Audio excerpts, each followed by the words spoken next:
Brad Garlinghouse, the CEO of Ripple, for a first on CNBC interview. Brad, welcome. Good to have you with us. And this is an interesting story. I'm going to pick up where Kate just left off, which was the idea that investors may have thought that in buying XRP, they were buying a security that gave them shares or some ownership in Ripple. Why is that wrong on its face? Well, first of all, Tyler, thanks for having me. I think this is an important issue. And I think there has been confusion out there.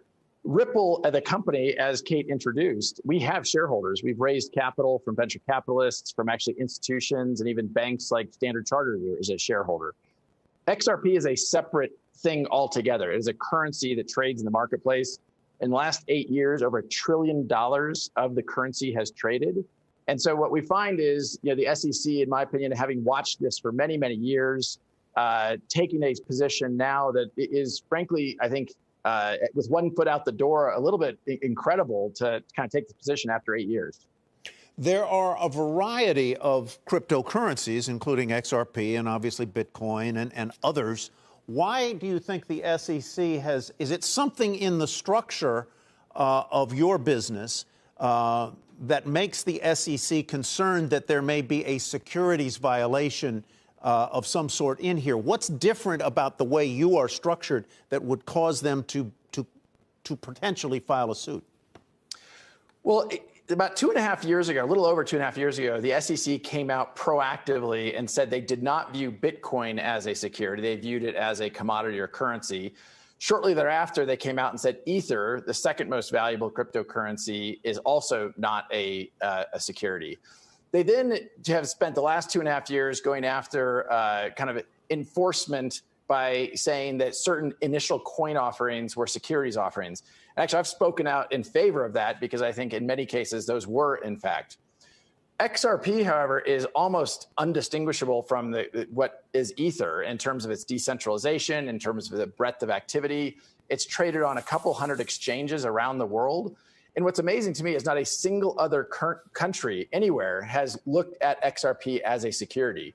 You've had countries like the UK and Japan and Switzerland and Singapore all come out and say things that make it clear that XRP is a currency. Actually, one of the nuggets I think is interesting is even here in the U.S., the Department of Justice has viewed XRP as a currency, and the Department of Treasury has viewed XRP as a currency. Sorry, Kate.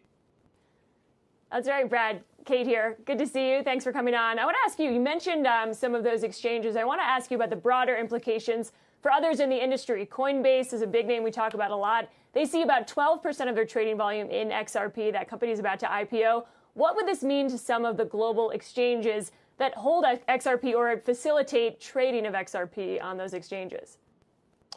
So about 95% of XRP trading happens outside the United States on exchanges around the world. And so that's outside of the United States SEC jurisdiction.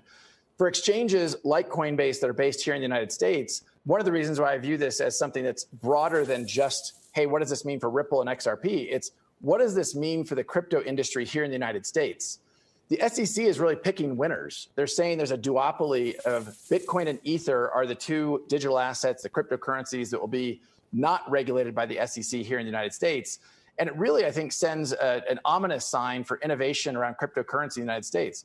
Picking winners in general has not been something the U.S. government should be in the business of doing. What will happen? And you mentioned before that Go ahead, Kate. Oh, sorry, Tyler. No, please, Kate. That XRP could really go on without Ripple. If you guys sold all of your holdings of XRP, that cryptocurrency could survive. Would you ever consider doing that, divesting all of your cryptocurrency holdings and really focus more on your enterprise payments business? Is that something that Ripple has considered or could do? It's certainly, I think, one of the ironies of all of this is that for XRP to be a security of a company, the company has to exist. And the point that I have made at various times is that if Ripple, the company, didn't exist, XRP would still thrive around the globe with, a couple hundred exchanges around the world.